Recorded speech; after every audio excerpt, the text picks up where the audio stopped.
Also important to note is a unique contribution in terms of the Canadian medical legal status, in the sense that the Supreme Court of Canada, through a court case involving a young woman named Gladu, who was of Indigenous background, through this court case, I won't describe the details currently, however, what was recognized going up to the Supreme Court of Canada is that to end the revolving door of recidivism, judges must lean towards healing and rehabilitative sentences, but consider and balance community safety when sentencing Indigenous offenders to address prison overrepresentation, which the Supreme Court of Canada described as a crisis. So fetal alcohol syndrome disorder may be considered to be a sub-entity relative to the Gladu decision and requirements. In that context, the Aboriginal Legal Services of Toronto and Anishinaabe Health of Toronto, as well as our own services, provide FASD-related Gladu pre-sentencing, multidisciplinary diagnostic, and healing assessments to assist judges in making those sentencing decisions. This is currently a pilot model comprised of assessments by a medical physician, my own team as a neuropsychological assessment team, a social work evaluation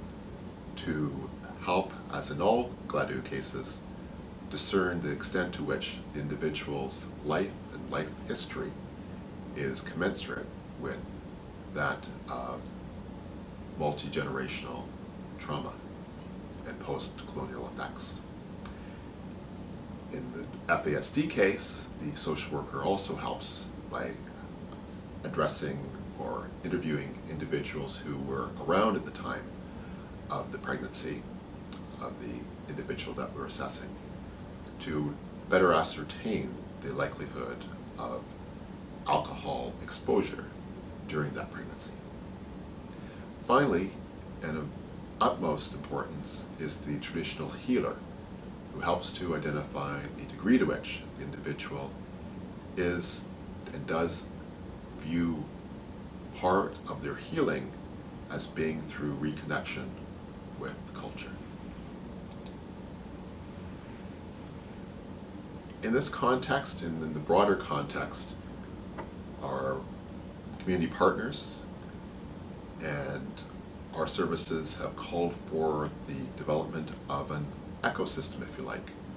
An ecosystem reflecting a coordinated, systematic set of services pertaining to FASD and brain disorder assessment and rehabilitation. We have already commenced a pilot project which remains ongoing, and we've now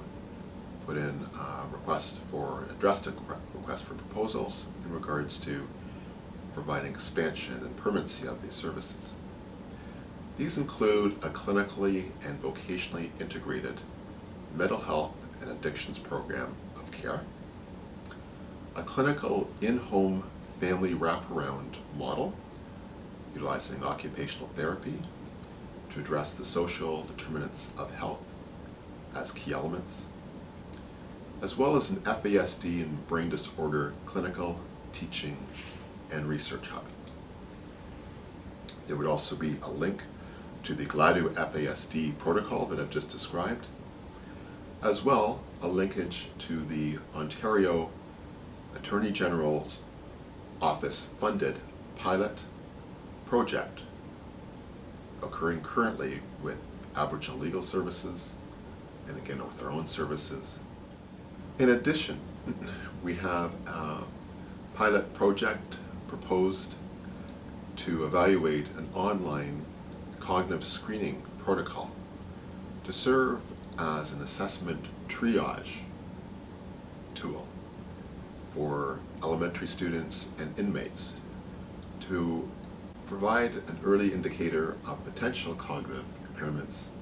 which would require further assessment by way of psychoeducational assessment, the elementary system, or for inmates to identify those that should have more extensive neuropsychological assessment because of suspected cognitive disorders. It is the intention that this systematic, synergistic ecosystem, the benefits would include guidance for FASD and other brain disorder supports in terms of addictions and mental health policy, housing, community, family, education, justice, and work-related interventions. In our work with the FASD GLADU project, we've identified what we know to be requirements in terms of intervention and rehabilitation. However, time and time again, those services within the community, whether they be housing, whether they be addictions related, are not sufficiently knowledgeable of or specialized in FASD and brain disorders in order to promote maximal recovery, rehabilitation.